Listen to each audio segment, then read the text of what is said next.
Two men ordered pints of Guinness in a pub minutes after stabbing another man had been found guilty of murder.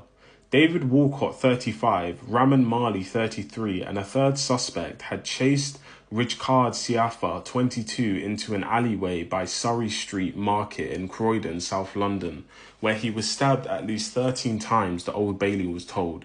The killing happened as stallholders at the historic fruit and vegetable market were packing up for the day and cleaners were moving in shortly before 6 p.m. last April 12th.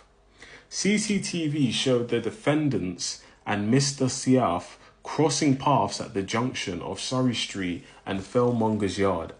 Mr. Siafa turned back and ran into the yard. As the defendants reached into the waistband of their trousers and gave chase, jurors heard about 20 seconds later they emerged from the yard and Mr. Siafa had been fatally stabbed.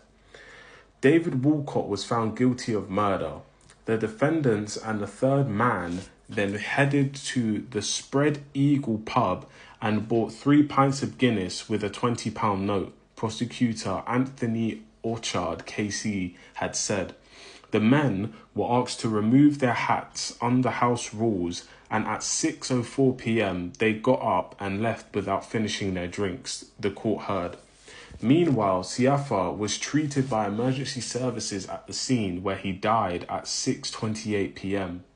On his arrest later in southwest London, Walcott told police, "This is a madness. How am I getting nicked for murder, bro? You ain't even got the right person," adding, "I'm not a murderer, bro. I didn't kill nobody."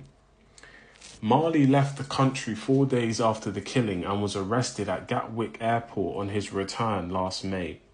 Walcott of Norbury, South London, and Marley of Croydon had denied being involved in the stabbing. On Wednesday, they were found guilty of murder, and Walcott was also convicted of having an article with a bladed point. The defendants were remanded into custody to be sentenced at the Old Bailey on a date to be fixed. The third suspect remains outstanding. After the verdicts, Judge Anuja Dahia, KC, addressed Mr. Siafa's family in the court, acknowledging their loss and the horrible situation in which they found themselves watching CCTV footage surrounding his death.